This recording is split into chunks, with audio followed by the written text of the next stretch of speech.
Hello दोस्तों, नमस्कार। आज बात करने वाले हैं घटना चक्र का। दोस्तों, जो पॉलिटी का घटना चक्र है उसकी बात करेंगे और बात होगी वरीयता अनुक्रम की टेबल ऑफ प्रेसिडेंस की।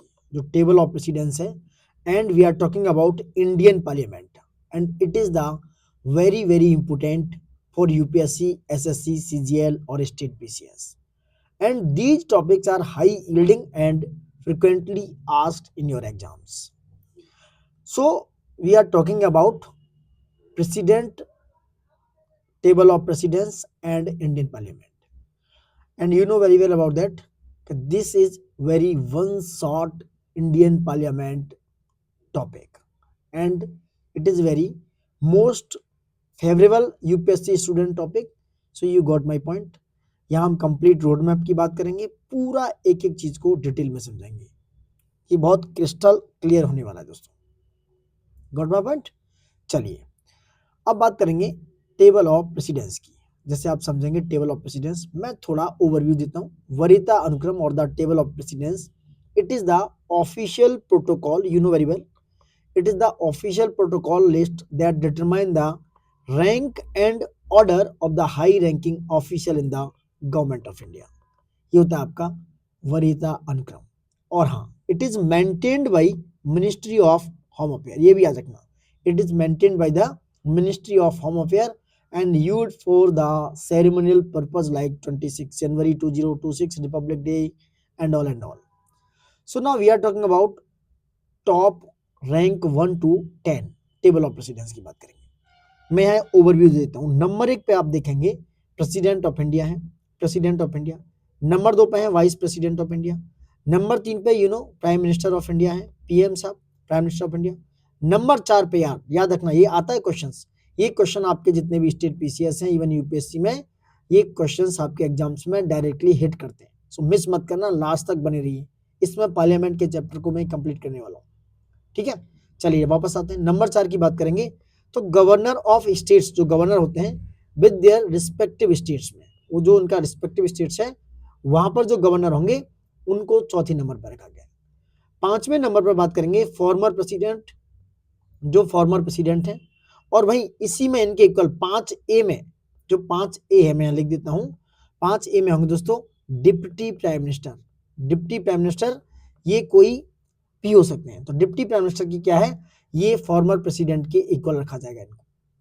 6 नंबर पे आएंगे आप तो चीफ जस्टिस ऑफ इंडिया को रखा जाएगा। Chief justice of India is 6 number, and इन्हीं के साथ होंगे स्पीकर ऑफ लोकसभा। क्या होंगे? Speaker of Lok Sabha.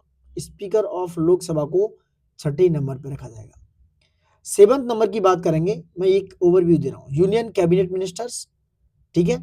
जो यूनियन कैबिनेट मिनिस्टर हैं, जैसे कि अमित शाह हैं, होम मिनिस्टर हैं, फाइनेंस मिनिस्टर हैं हमारी निर्मला सीतारमण जी, इस तरीके से जो यूनियन कैबिनेट मिनिस्टर हैं। और इसी रैंकिंग में होंगे चीफ मिनिस्टर ऑफ स्टेट्स, जो उनके स्टेट्स में, वही होंगे इसी रैंकिंग में डिप्टी चेयरमैन। ये पूछा जा सकता है, deputy chairman of NITI Aayog, जो फॉर्मर पीएम होंगे इसी में, फॉर्मर पीएम भी इसी रैंक में होंगे। और लीडर ऑफ अपोजिशन इसी लोकसभा, चाहे कौन सी, लीडर ऑफ अपोजिशन लोकसभा और राज्यसभा दोनों से हो सकते हैं, ये होंगे 7वीं रैंक पर। और हाँ, 7A पे होंगे जो भारत रत्न अवार्डी हैं, यानी जो भारत रत्न जिन्हें प्रोवाइड किया है वो 7th A पे होंगे, ठीक है। 8 में बात करेंगे, क्वेश्चन 8 मतलब 8 से मतलब 8 पर होंगे दोस्तों कौन, ambassador of extraordinary and plenipotentiary and high commissioner of commonwealth countries, ये 8वीं रैंक। 9 पे होंगे सुप्रीम कोर्ट के जज। 9A पे होंगे chief election commissioner and CAG, ठीक है। और 10 पर होंगे आपके, वो होंगे deputy chairman of Rajya Sabha and deputy speaker of Lok Sabha, member of NITI Aayog और minister of state and minister of state of union, ये 10 रैंक्स पे होंगे। तो ये मैंने बताया आपको 10 वो रैंकर दोस्तों जो आपके 1 से लेकर 10 तक है। ये मैंने 10 लोगों को बताया दोस्तों, ठीक है। वो 10 लोग हैं जिनकी मैंने बात की और आपके लिए जरूरी है। Got my point? आप मेरी बात समझ गए होंगे। ये आपका क्या था, वरीयता अनुक्रम था दोस्तों, ठीक है। हाँ, अगर एक चीज आप ऐसे रखना चाहते हो तो मैं एक थोड़ा सा ट्रिक बता देता हूँ। वरीयता अनुक्रम में अगर स्टार्टिंग से देखेंगे तो आप ऐसे P V P ऐसे करके G, ठीक है, F ये वाला, और C और S, ऐसे आप 6 नंबर तक है ये इनको बना सकते हो। पी मतलब प्रेसिडेंट होते हैं, जो हेड होते हैं, पी मतलब वाइस प्रेसिडेंट, पी मतलब प्राइम मिनिस्टर, और prime minister is the real executive. उसके बाद governor, head of the states, उसके बाद होते हैं फॉर्मर प्रेसिडेंट, और सी मतलब चीफ जस्टिस या स्पीकर, जो जुडिशरी और लेजिस्लेटिव हेड है दोस्तों। जुडिशरी के हेड है चीफ जस्टिस ऑफ इंडिया, और स्पीकर जो है वो है लेजिस्लेटिव हेड। Got it. तो ऐसे पीवीपी जीएफसीएस करके भी आप 6 नंबर तक ही बना सकते हो। Got a point. चलो अब मैं आपको एक्सप्लेन करता हूँ उनके नोट्स हमारी घटना चक्र के। अगर आपको सेशन अच्छा और प्यारा लगे तो प्लीज लाइक शेयर सब्सक्राइब ज्यादा से ज्यादा कर लेना। चलिए, वरीयता अनुक्रम केंद्र एवं राज्य सरकारों में विभिन्न पदाधिकारियों के पद क्रम से संबंधित है। इसका प्रयोग दोस्तों राजनीतिक समारोह के अवसर पर, मैंने बताया इनका जो प्रयोग है, जो राजनीतिक समारोह है, जो पॉलिटिकल सेरेमनीज होती हैं, वहां पर इनका योग बहुत ज्यादा तरीके से किया जाता है। सरकार के दैनिक कार्यों में इसका प्रयोग नहीं होता है। 26 जुलाई 1979 को इससे संबंधित अधिसूचना जारी की गई। कब? 26 जुलाई 1979 को। और वर्तमान में शीर्ष पदों को दोस्तों, जो वर्तमान में शीर्ष पद हो सकते थे, उनको वरीयता अनुक्रम इस प्रकार रहा दोस्तों। जैसे नंबर 1 पर राष्ट्रपति मैंने बताया, नंबर 2 उपराष्ट्रपति, नंबर 3 प्रधानमंत्री, नंबर 4 पर राज्यों के राज्यपाल जो अपने राज्य में है, नंबर 5 पर भूतपूर्व राष्ट्रपति, नंबर 5A पर उप प्रधानमंत्री, और भारत के मुख्य न्यायाधीश 6 नंबर पर है। लोकसभा अध्यक्ष को भी 6 नंबर पर रखा गया। केंद्र के कैबिनेट मंत्री होंगे 7वें नंबर पर। राज्यसभा और लोकसभा के विपक्ष के नेता, जो लीडर ऑफ अपोजिशन जैसे राहुल गांधी जी हैं लोकसभा में, और नीति आयोग के उपाध्यक्ष, भूतपूर्व प्रधानमंत्री, राज्यों के मुख्यमंत्री अपने राज्य में, ये 7वीं रैंक हासिल करेंगे। 7A में होंगे भारत रत्न से सम्मानित व्यक्ति। 8 में होंगे भारत स्थित विदेशों के असाधारण तथा पूर्ण अधिकारी राजदूत तथा राष्ट्रमंडल देशों के उच्चायुक्त, और राज्यों के राज्यपाल अपने राज्य के बाहर, वो 8वें रैंक पर रहेंगे। राज्यों के राज्यपाल अपने राज्य के बाहर में, और राज्यों के मुख्यमंत्री अपने राज्य के बाहर, ये 8वीं रैंक हासिल करेंगे। वहीं 9वें नंबर पाएंगे सर्वोच्च न्यायालय के न्यायाधीश, जो जज हैं, और 9A में आएंगे संघ लोक सेवा आयोग के अध्यक्ष, नियंत्रक व महालेखा परीक्षक यानी कि कैग, और मुख्य निर्वाचन आयोग यानी कि चीफ इलेक्शन कमिश्नर दोस्तों, ये 9A में आएंगे। 10 में आएंगे राज्यसभा के उपसभापति और लोकसभा के उपाध्यक्ष। नीति आयोग के सदस्य भी इसी रैंकिंग में है, और राज्यों के उप मुख्यमंत्री यानी कि जो डिप्टी सीएम है, वो भी इसी रैंकिंग में रखे गए हैं। Got a point. उसके बाद केंद्र के राज्य मंत्री और रक्षा मंत्रालय में राज्य मामलों के लिए कोई अन्य मंत्री, ये 10वीं रैंक पर है।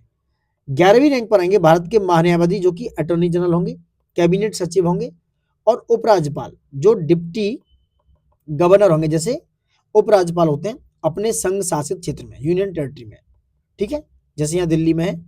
और 12वीं रैंक होगी जनरल अथवा उनके समान रैंक वाले सेनाध्यक्ष की, ये 12वीं रैंक रखी गई है। तो ये था आपका पूरा अनुक्रम दोस्तों 12 नंबर तक। अब इनसे रिलेटेड जितने भी क्वेश्चन है उन पर चर्चा करते हैं। निम्नलिखित अधिकारियों, क्वेश्चन कहता है पहला कि निम्नलिखित अधिकारियों पर विचार करना है। देखो आईएएस में आया क्वेश्चन है। मंत्रिमंडल सचिव, दूसरे हैं मुख्य निर्वाचन आयुक्त, तीसरे हैं संघीय मंत्रिमंडल सदस्य, और चौथे हैं भारत के मुख्य न्यायाधीश। तो बताइए, देखो सबसे पहले आएंगे भारत के मुख्य न्यायाधीश, जो मैंने बताया था, भारत के मुख्य न्यायाधीश को रखा जाएगा चीफ जस्टिस ऑफ इंडिया। उसके बाद आएंगे संघीय मंत्रिमंडल सचिव, जो यूनियन में है, जो उनके सदस्य हैं, ये आ गया संघीय यानी कि यूनियन। उसके बाद आएंगे मुख्य निर्वाचन आयुक्त, चीफ इलेक्शन कमिश्नर, फिर आएंगे मंत्रिमंडल सचिव, जो कि क्या होगा 1, क्योंकि 4 3 2 1 is right answer regarding this, C is right answer regarding this, याद रखना दोस्तों। तो 4 यहाँ पर है, तो आप इस हिसाब से भी एलिमेंट कर सकते थे। चलो यहाँ पढ़ लेना, मुख्य निर्वाचन आयुक्त और मंत्रिमंडल सचिव लास्ट में। भारत सरकार की प्रथमता सारणी में भारत के मुख्य न्यायाधीश के ऊपर कौन आते हैं? तो ये आते हैं भूतपूर्व राष्ट्रपति। कौन आते हैं? भूतपूर्व राष्ट्रपति आते हैं। मैंने अभी बताया था कि जो भूतपूर्व राष्ट्रपति हैं वो आएंगे दोस्तों, ठीक है। आप देख सकते हो भारत के मुख्य न्यायाधीश से ऊपर वरीयता क्रम में इस प्रकार है। राष्ट्रपति आएंगे, नंबर 2 पे उपराष्ट्रपति, 3 पे प्रधानमंत्री, 4 पर होंगे राज्यों के राज्यपाल अपने राज्य में, और 5 पर होंगे भूतपूर्व राष्ट्रपति, और 5A में होंगे उप प्रधानमंत्री, जिन्हें डिप्टी पीएम रखा गया दोस्तों। और भारत के मुख्य न्यायाधीश व लोकसभा अध्यक्ष की वरीयता क्रम में क्या है? क्रमांक नंबर 6। तो ये 6ठी रैंक पर रखे गए दोस्तों, जो मुख्य न्यायाधीश हैं, chief justice of India and Lok Sabha speaker. Next बात करेंगे क्वेश्चन नंबर 3, भारतीय नवाचार जो प्रोटोकॉल है उसके अनुसार पूर्वता क्रम में निम्नलिखित में से सबसे पहले कौन आएगा? बताइए। अपने राज्यों में राज्यपाल चौथे नंबर पे, ये आएंगे, C is right answer regarding this. Bharat के वरीयता क्रम में निम्नलिखित में से कौन पहले आता है? तो देखेंगे उपयुक्त में से बहुत से एक से अधिक हैं दोस्तों जो पहले आएंगे।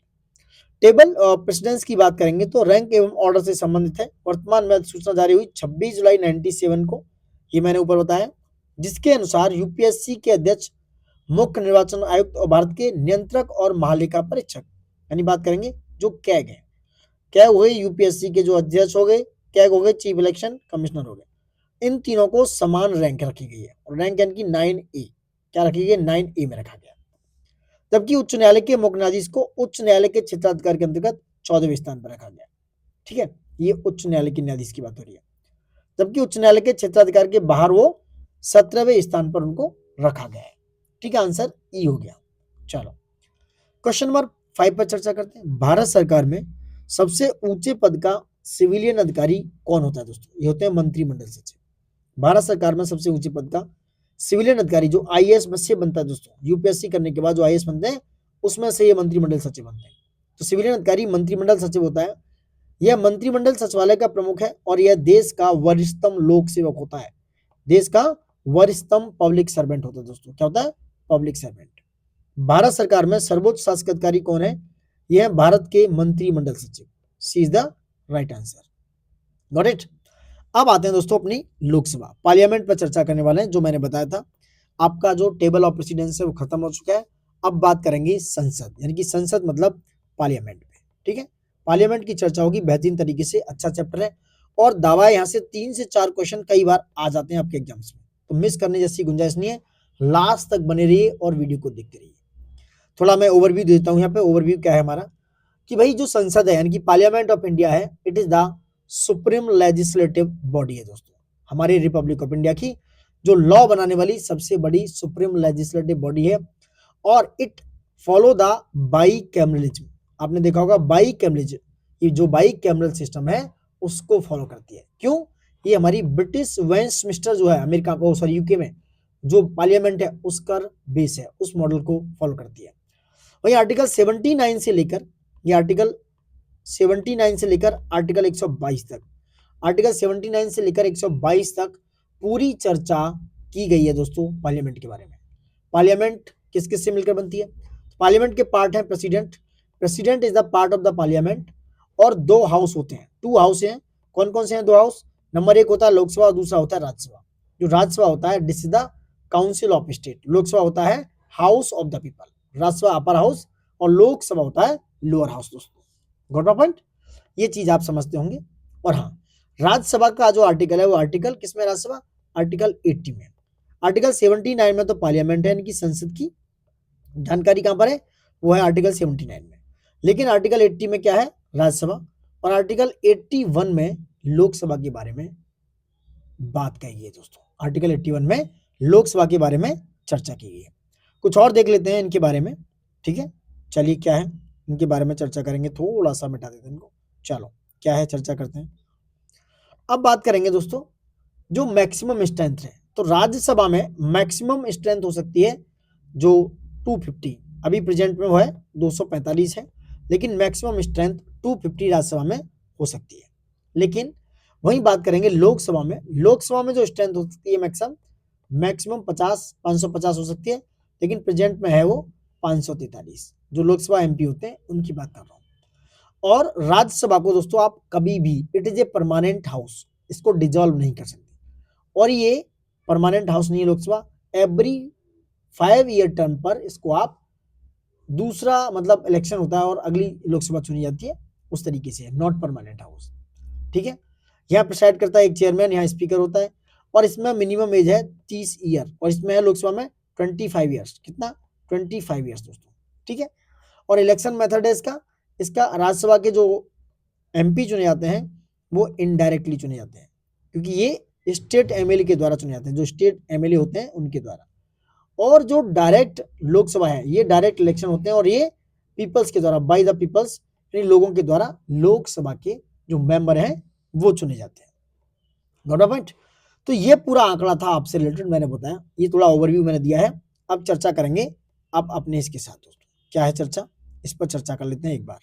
चलो देखते हैं इसकी चर्चा के बारे में। ये मिटा देता हूँ, थोड़ा सा मिटा देता हूँ सारी चीजें। Got it. चलो अब आते हैं नेक्स्ट क्या है। चलो संसद और लोकसभा की बात होगी, आर्टिकल 79। एक एक चीज को और फिर से बताएंगे, अच्छे से समझाएंगे, पावर की बात करेंगे, सारी चीजों को एक एक करके डिटेल में बताएंगे।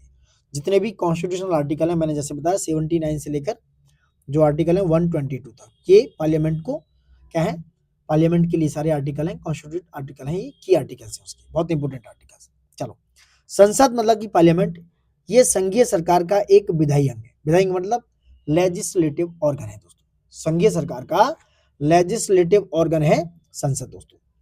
केंद्र स्तर पर विधि निर्माण का कार्य संसद द्वारा किया जाता है। संविधान के भाग 5 के अध्याय 2 के अंतर्गत अनुच्छेद 79 यानी 79 से लेकर 122 में संसद से संबंधित प्रावधान किए गए दोस्तों। वहीं अनुच्छेद 79 उसके अनुसार संघ के लिए एक संसद होगी, ऐसा आर्टिकल 79 कहता है कि भाई कॉन्स्टिट्यूशन क्या होगा, एक पार्लियामेंट का होगा, कॉन्स्टिट्यूट ए पार्लियामेंट। वहीं जो राष्ट्रपति है और दोनों सदन, जैसे मैंने बताया, दोनों से मिलकर बनती है ये संसद, इनके नाम है राज्यसभा और लोकसभा। आर्टिकल 81 जो 81 है, आर्टिकल 80 भी है और 81 भी है। Article 80 is talking about composition of Rajya Sabha और article 81 is talking about composition of Lok Sabha. तो 81 के अनुसार और लोकसभा जो राज्यों से 530 से अनधिक और संघ राज्य क्षेत्रों से 20 से अनधिक प्रतिनिधि सदस्यों से मिलकर बनेगी। यदि राष्ट्रपति की राय में लोकसभा में आंग्ल भारतीय समुदाय का प्रतिनिधित्व पर्याप्त नहीं हो तो अनुच्छेद 331 के तहत उसके द्वारा लोकसभा में उस समुदाय से 2 सदस्य मनोनीत करने की व्यवस्था थी, बट थी है, अब नहीं है। इस संबंध में संविधान आया 104 यानी कि संविधान संशोधन अधिनियम आया 104, 104वां संविधान संशोधन अधिनियम 2019 के द्वारा आंग्ल भारतीय समुदाय के प्रतिनिधित्व से संबंधित व्यवस्था को अनुच्छेद 334 के तहत निर्धारित तिथि संविधान के प्रारंभ से लेकर 70 वर्ष यानी कि 25 जनवरी 2020 से आगे नहीं बढ़ाया गया दोस्तों। इस प्रकार आंग्ल भारतीय समुदाय से लोकसभा में 2 सदस्यों के नामांकन की व्यवस्था अब निष्प्रभावी हो गई है। समझ आप, अब कोई भी आंग्ल भारतीय समुदाय का सदस्य नॉमिनेट नहीं किया जाएगा। लोकसभा में राज्यों की, जो राज्य है लोकसभा में, राज्यों को जनसंख्या के आधार पर सीटें आवंटित होती हैं। वहीं लोकसभा में राज्यवार सीटों का आवंटन इंपोर्टेंट है।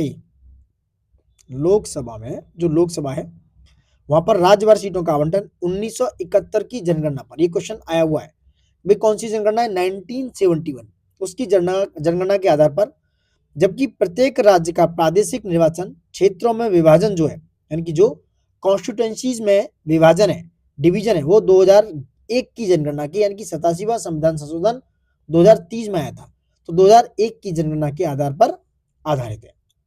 वहीं 84वें संविधान संशोधन अधिनियम 2001 के अनुसार यह निर्धारण वर्ष 2026 के पश्चात की पहली जनगणना के सुसंगत आंकड़े प्रकाशित होने तक सेम रहेगा, यानी कि यथावत रहेगा दोस्तों। वहीं अनुच्छेद 83(2) 83(2) की बात करूं, जिसमें ड्यूरेशन की बात है, ड्यूरेशन ऑफ द हाउस है आर्टिकल 83 में, याद रखना। तो आर्टिकल 83(2) कहता है कि लोकसभा की अवधि प्रथम अधिवेशन के लिए नियत तारीख से 5 वर्ष तक होगी।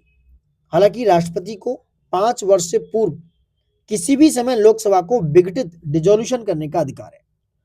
आपात की उद्घोषणा प्रवर्तन में होने पर संसदीय विधि द्वारा संसद की अवधि एक बार में 1 वर्ष तक बढ़ाई जा सकती है। इंपोर्टेंट है, अगर दोस्तों इमरजेंसी चालू है, ये बात हो रही है इमरजेंसी के टाइम पे, तो संसदीय जो विधि है उसके द्वारा पार्लियामेंट की जो अवधि है 1 वर्ष में एक बार में 1 वर्ष तक बढ़ाई जा सकती है। Got my point. वहीं आपात की उद्घोषणा के प्रवर्तन में न रहने जाने के पश्चात, मतलब इमरजेंसी खत्म हो जाने के पश्चात, उसका विस्तार किसी भी दिशा में 6 माह की अवधि से अधिक नहीं होगा। मतलब यही है कि दोबारा से संसद पार्लियामेंट दोबारा से सेशन में आती है तो जो उद्घोषणा लागू की गई थी उसकी मैक्सिमम अवधि कितनी है, वो मैक्सिमम 6 मंथ तक रह सकती है। वहीं लोकसभा सदस्य बनने के लिए व्यक्ति की आयु कम से कम 25 वर्ष होनी चाहिए और लोकसभा का स्थगन अध्यक्ष करता है। जो स्थगन करेगा लोकसभा का, स्थगन करने का काम किसका पास है, वो करेंगे लोकसभा अध्यक्ष यानी कि स्पीकर दोस्तों, ठीक है। जबकि सत्रावसान और विघटन राष्ट्रपति करता है, समझ रहे आप। एडजॉर्न करने का काम किसका है, ये करेंगे स्पीकर साहब। जबकि सत्रावसान करने का, सत्र को अवसान करने का और डिजोल्यूशन करने का, विघटन करने का काम राष्ट्रपति जी का है। अनुच्छेद 93 के अनुसार लोकसभा के सभी सदस्यों द्वारा अध्यक्ष व उपाध्यक्ष का चुनाव लोकसभा के सदस्यों में से ही किया जाएगा। ऐसा कहां पर है? आर्टिकल 93 में। वहीं दोस्तों आर्टिकल 19(4) खा या बी, इसके अनुसार लोकसभा का अध्यक्ष अपना त्यागपत्र किसको देगा? उपाध्यक्ष को। यानी कि स्पीकर जो है अपना रिजाइन किसको देगा? डिप्टी स्पीकर को। वो डिप्टी स्पीकर को, तथा डिप्टी स्पीकर किसको देगा? डिप्टी स्पीकर यानी कि उपाध्यक्ष अपना त्यागपत्र स्पीकर को सौंपेगा, यानी कि अध्यक्ष को सौंपेगा। दोस्तों गॉट अ पॉइंट। वहीं लोकसभा के अध्यक्ष की लोकसभा के सभी सदस्यों के बहुमत से पारित संकल्प द्वारा हटाया जा सकता है। तो लोकसभा के अध्यक्ष यानी कि स्पीकर साहब हैं, उन्हें लोकसभा के अध्यक्ष पद से भी हटाया जा सकता है। ये ऐसा आर्टिकल 19(4)C यानी कि गा में दिया गया है, 19(4)C में दिया गया है। Got a point. कुछ और आर्टिकल हैं जिनको मैं थोड़ा सा और बता देता हूँ। देखो मैंने आर्टिकल 83 समझाया। Article 83 talking about duration of the house. वहीं आर्टिकल 85 पे आते हैं जो इंपोर्टेंट है। आर्टिकल 85 दोस्तों जो पार्लियामेंट के सेशन है, तो सेशन ऑफ पार्लियामेंट और उसका प्रोरोग होने का काम और उसका डिजोल्यूशन होने का काम कौन करता है? ये आर्टिकल 85 के थ्रू होता है। Session of parliament and prorogue and dissolution होने का काम कौन करता है? आर्टिकल 85 में, और ये प्रेसिडेंट साहब करते हैं। ठीक है। वहीं आर्टिकल 105 है जो थोड़ा इंपोर्टेंट है। आर्टिकल 105 में पार्लियामेंट के जितने भी मेंबर हैं उनको पावर, प्रिविलेज और इम्यूनिटी आर्टिकल 105 के तहत प्रोवाइड की गई है। वहीं आर्टिकल 108 है, थोड़ा इंपोर्टेंट है, जो joint sitting of the both house, अगर दोनों सेशन जो दोनों हाउस हैं दोस्तों उनके बीच में कोई भी तरह का प्रॉब्लम्स है, दोनों एक बात पर सहमत नहीं है, तो जॉइंट सिटिंग का प्रावधान है आर्टिकल 108 में, और ये दोनों हाउसेस में है। और इसकी जो मीटिंग है वो कॉल करेंगे प्रेसिडेंट, लेकिन जॉइंट सिटिंग को प्रिसाइड करेगा यानी जो उसका अध्यक्ष होगा वो कौन करेगा? लोकसभा के स्पीकर। वही आर्टिकल 110 में आपने देखा होगा डेफिनेशन ऑफ मनी बिल है, और मनी बिल है या नहीं ये आर्टिकल 110 में है। ये आर्टिकल 110 ये मनी बिल है या नहीं ये डिसाइड करेंगे स्पीकर साहब। स्पीकर साहब के पास फुल फ्लैश पावर है। गवर्नमेंट। तो ये आर्टिकल थे पार्लियामेंट से रिलेटेड। अब बात करते हैं नेक्स्ट क्या होगा। तो हटाया जा सकता है, ये आर्टिकल 19(4)C कह रहा है। वहीं आर्टिकल 96 के तहत जब अध्यक्ष या उपाध्यक्ष को पद से हटाने का कोई संकल्प विचाराधीन है तो वे सदन में उपस्थित रहते हुए भी पीठासीन नहीं होंगे। मतलब वो सदन के पीठासीन या अधिकारी नहीं बन सकते, यानी अध्यक्ष नहीं बन सकते, तथा अध्यक्ष अपने पद से हटाए जाने के संकल्प पर प्रथमतः मत देने का तो हकदार होगा, यानी उनका संकल्प है तो पहले इंस्टांस में ही वोट दे देगा। ठीक है। किंतु अगर मत बराबर होने की स्थिति में निर्णायक मत नहीं दे सकता। जैसे कि स्पीकर को या चेयरमैन को एक पावर है कि वो पार्लियामेंट में प्रथम मत नहीं देंगे अगर वो उस सदन के पीठासीन बने हुए हैं तो, लेकिन उनके खिलाफ कोई संकल्प पारित है तो भैया उन्हें प्रथमतः ही मत देने का अधिकार होगा, निर्णायक मत वो नहीं दे सकेंगे, क्योंकि अगर मत बराबर है, इक्वल है, तो निर्णायक जो मत होता है डिसीजन वोट वो नहीं कर पाएंगे। लोकसभा अध्यक्ष अन्य विषयों पर प्रथमतः मत नहीं देते हैं तथा वे अपने निर्णायक मत यानी कास्टिंग वोट को प्रयोग केवल तब करते हैं जब किसी विषय के संदर्भ में हुए मतदान में सत्ता पक्ष या विपक्ष दोनों के वोट बराबर आए या वो टाई हो जाता है। ऐसा आर्टिकल 101 में, आर्टिकल 101 में गिवन है दोस्तों। आर्टिकल 101 में ये वाली बात गिवन है। Got it. तो स्पीकर दोस्तों टाई होने के बाद ही वोट डालेंगे। तो आर्टिकल 101 जो है उसका सब पार्ट 1 उसमें ये गिवन है। वहीं लोकसभा सचिवालय प्रत्यक्ष रूप से यानी कि डायरेक्टली लोकसभा अध्यक्ष जो स्पीकर होते हैं उनके अंतर्गत कार्य करता है। यहाँ बात करेंगे प्रोटेम स्पीकर की। प्रोटेम स्पीकर दोस्तों आम चुनाव के बाद जब जनरल इलेक्शन हो जाता है जैसे अभी हुआ था, तो आम चुनाव के बाद नवनिर्वाचित लोकसभा सदस्यों को शपथ दिलाता है। जो प्रोटेम स्पीकर है उसका काम है कि आम चुनाव के बाद जो नई लोकसभा चुनी गई है, निर्वाचित हुई है, इलेक्टेड हुई है, उसके जितने भी सदस्य हैं उनको शपथ दिलाएगा, यानी कि ओथ दिलाने का काम है प्रोटेम स्पीकर का। और नवनिर्वाचित सदन में लोकसभा अध्यक्ष के चुनाव से पहले लोकसभा जो है दोस्तों क्या करती है? लोकसभा के सामान्यतः सबसे, एक मिनट ये बंद कर दो, सामान्यतः सबसे वरिष्ठ सदस्य को, जो सबसे ओल्ड होते हैं, सबसे जो वरिष्ठ होते हैं, सीनियर होते हैं, उन्हें प्रोटेम स्पीकर के रूप में चुना जाता है। अब बात करेंगे आर्टिकल 85(1) के अनुसार लोकसभा के एक सत्र की अंतिम बैठक दोस्तों, ये थोड़ा बड़ा कर दो, ठीक है, ऐसे देखते हैं। थोड़ा सही लगेगा ना। तो लोकसभा के एक सत्र की अंतिम बैठक और आगामी सत्र की प्रथम बैठक के बीच 6 माह से अधिक का अंतर नहीं होता है या नहीं होगा। इस प्रकार लोकसभा कम से कम वर्ष में 2 बार, मतलब मिनिमम जो है वो वर्ष में 2 बार तो मिलेगी ही मिलेगी। ठीक है। वहीं आर्टिकल 103, आर्टिकल 103 के अनुसार लोकसभा या राज्यसभा का कोरम यानी गण पूर्ति जिसे बोलते हैं, कोरम कुल सदस्य संख्या का 1/10 भाग होता है। यानी आर्टिकल 100 कहता है कि भाई कोरम अगर नहीं है तो सेशन बिल्कुल भी चालू नहीं होगा। तो कोरम की गण पूर्ति करना बहुत जरूरी है। तो कुल सदस्य संख्या का 1/10 भाग होता है। वही मुख्य विपक्षी दल की मान्यता हेतु भी यही सदस्य संख्या आवश्यक है।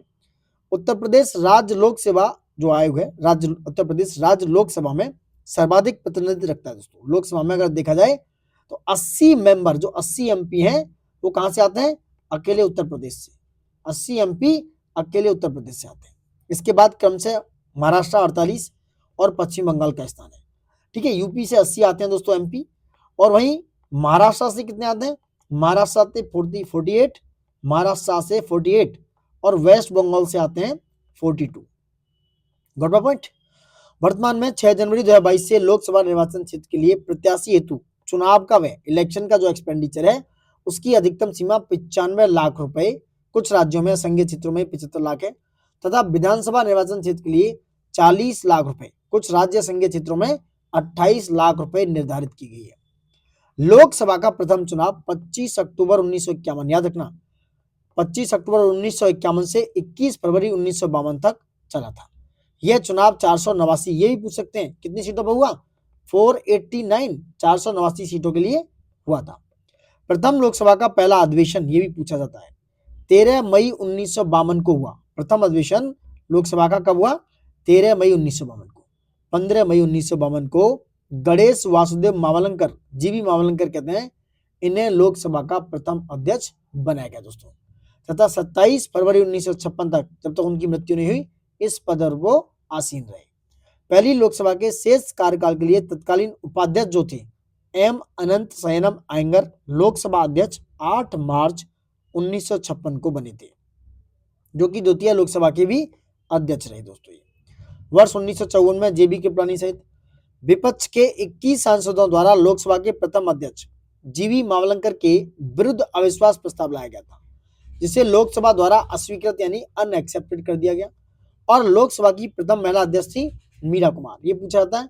और मीरा कुमार जी कब थी? 2009 से 14 के बीच में मीरा कुमारी प्रथम महिला अध्यक्ष थी लोकसभा की। तथा वर्तमान में लोकसभा अध्यक्ष कौन है? ओम बिरला जी। वर्तमान में लोकसभा के अध्यक्ष हैं ओम बिरला जी दोस्तों। Got it. अब कुछ और चीजें देखेंगे, ये था आपका लोकसभा से सारी चीजें। अब यहाँ पर कुछ और आंकड़े देख लेते हैं जो एग्जाम से रिलेटेड हैं, काफी अच्छे। चलिए देखिए, कुछ पावर है उनकी बात करेंगे। जैसा आर्टिकल 112 आपने देखा होगा, जो यहाँ गिवन नहीं दिया है उसकी बात करेंगे। तो आर्टिकल 112 बजट की बात करता है, जो आजकल बजट आने वाला है, हम इकोनॉमिक सर्वे पे भी जल्दी वीडियो लाने वाले हैं। तो ये जो बजट की बात होगी, तो बजट क्या है? ये आर्टिकल 112 में। Article 112 is talking about annual financial statement. ये एएफएस की बात करता है दोस्तों, क्योंकि आर्टिकल 112 में एनुअल फाइनेंशियल स्टेटमेंट के बारे में गिवन है दोस्तों। अब कुछ स्पेशल पावर जो है किसकी? लोकसभा की, उन पर चर्चा कर लेते हैं। ये क्वेश्चन आते हैं कई बार। ठीक है, लोकसभा और राज्यसभा दोनों की स्पेशल पावर की बात करेंगे। अब बात करते हैं यहाँ पर पहले जो स्पेशल पावर है अब लोकसभा की दोस्तों। जैसे पहला आपने सुना होगा आर्टिकल 110 में मनी बिल। तो मनी बिल के रिगार्डिंग दोस्तों, ये मनी बिल सिर्फ इंट्रोड्यूस किया जा सकता है लोकसभा में। It can only be introduce इन लोकसभा। राज्यसभा के पास सिर्फ इसे डिले करने की पावर है, यानी Rajya Sabha can only delay it 14 days. अगर राज्यसभा इसे 14 दिन में लोकसभा में वापस नहीं करती है, वापस नहीं भेजती है, या तो उसे बिना अमेंडमेंट किए, बिना रिफॉर्म किया ऐसे ही, तो वो 14 दिन बाद क्या है? राज्यसभा से प्रमाणित, राज्यसभा से बिल वह पास माना जाएगा। ठीक है, ये पास जो वही पावर है, मनी बिल की पावर है, लोकसभा के पास स्पेशल पावर है। दूसरा, नो कॉन्फिडेंस मोशन आपने सुना होगा। तो नो कॉन्फिडेंस मोशन की पावर जो सिर्फ मूव किया जा सकता है या पास किया जा सकता है ओनली लोकसभा में। ये जो है एंटायर काउंसिल ऑफ मिनिस्टर्स, उसको रिजाइन करना पड़ता है।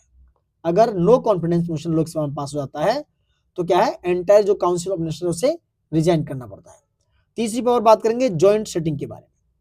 दोस्तों जो लोकसभा है उसके पास बहुत ज्यादा मेंबर है, यूनिवेरिएबल, और हमेशा क्या होता है, ज्वाइंट सिटिंग की पावर किसके पास होती है, स्पीकर ऑफ लोकसभा इसको हेड करते हैं। जो स्पीकर ऑफ लोकसभा है वो क्या करते हैं, इसको हेड करते हैं। कौन, स्पीकर ऑफ लोकसभा। तो ये स्पेशल पावर थी कुछ लोकसभा की। अब now we are talking about Rajya Sabha special power. क्या है, राज्यसभा की स्पेशल पावर की बात करेंगे। क्या है राज्यसभा की स्पेशल पावर, आर्टिकल 249 आपने सुना होगा, आर्टिकल 249। क्या है ये 249, इस पर चर्चा करते हैं। देखो ये जो आर्टिकल 249 ये ऑथराइज करता है पार्लियामेंट को कि भाई आप स्टेट लिस्ट पर कोई भी, जो स्टेट लिस्ट है हमारी 3 लिस्ट होती है, यूनियन, स्टेट और कॉन्करेंट लिस्ट, इन तीनों लिस्ट में से ये आर्टिकल 249 ये पार्लियामेंट को पावर देता है, ऑथराइज करता है कि स्टेट लिस्ट के किसी भी सब्जेक्ट पर पार्लियामेंट लॉ बना सकती है। ठीक है, अगर वो नेशनल इंटरेस्ट का मामला है तो। ये आर्टिकल 249 है जो स्पेशल पावर है राज्यसभा को। दोस्तों वही बात करेंगे आर्टिकल 312 की। ये आर्टिकल है 312। ये दोस्तों ये भी ऑथराइज करता है कि भाई आप अगर चाहें, यानी राज्यसभा चाहे तो वो क्रिएट कर सकती है all India services like IAS, IPS वगैरह वगैरह। ये आर्टिकल 312 में स्पेशल पावर है राज्यसभा के पास। ठीक है, तीसरा है, जो तीसरी पावर है वो है वाइस प्रेसिडेंट साहब का रिमूवल। वाइस प्रेसिडेंट साहब के रिमूवल के रिगार्डिंग राज्यसभा के पास एक स्पेशल पावर है, क्योंकि वाइस प्रेसिडेंट का जो रिमूवल है वो जो रेजोल्यूशन है, it can only be initiate in Rajya Sabha. Article कौन सा है, 67 है। ये बात करता है कि भाई जो वाइस प्रेसिडेंट को रिमूव करने का जो रिजोल्यूशन है वो सिर्फ राज्यसभा में ही इनिशिएट किया जा सकता है, लेकिन उसकी सहमति उनको हटाने के लिए लोकसभा से भी क्या है, सहमति चाहिए, बट इनिशिएशन सिर्फ राज्यसभा में हो सकता है। ये कुछ स्पेशल पावर है राज्यसभा में दोस्तों। ठीक है, चलो कुछ और बात करेंगे। कोरम आप समझ गए कि द मिनिमम नंबर जो रिक्वायर्ड चाहिए present to conduct the business 1/10, ये मैंने बताया। Parliamentary committee, you know, public account committee, estimate committee होती है, you know very well about that. अच्छा एक और चीज समझो, इसी से रिलेटेड है ये लैम डक, यानी कि पार्लियामेंट से लैम डक सेशन, ये आता है कई बार। क्या है ये, देखो लैम डक सेशन होता है, ये लास्ट सेशन होता है जो लोकसभा एग्जिस्ट करती है। ये लैम डक सेशन होता है last session of an existing Lok Sabha after a new Lok Sabha has been elected.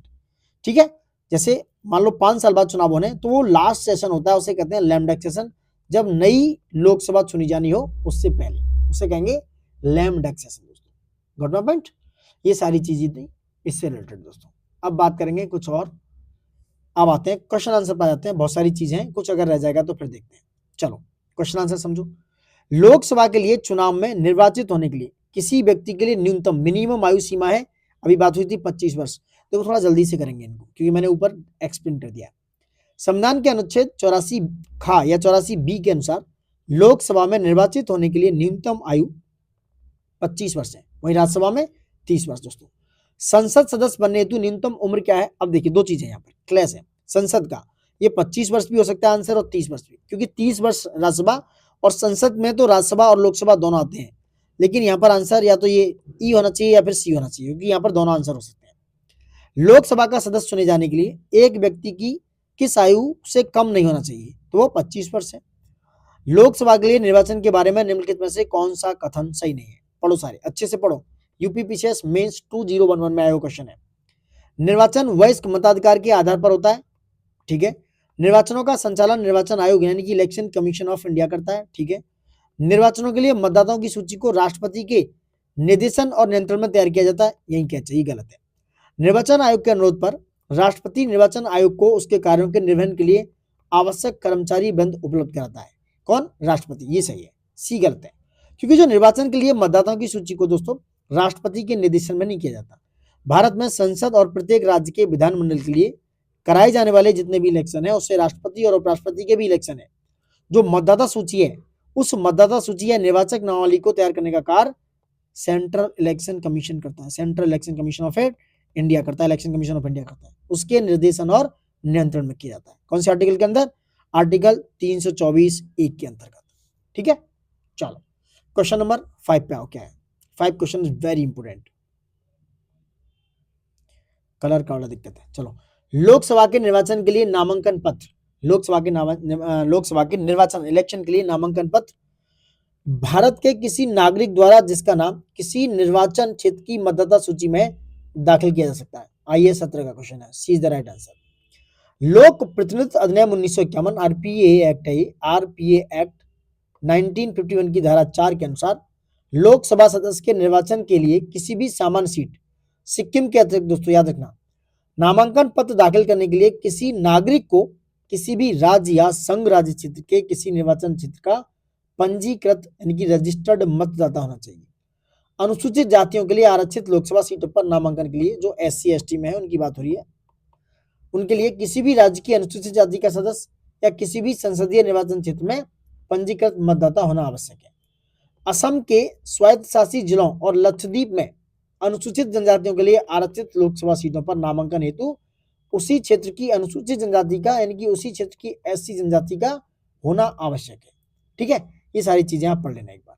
चलो, लोकसभा में राज्यों को किसी आधार पर सीटें आवंटित होती हैं, ये जनसंख्या के आधार पर।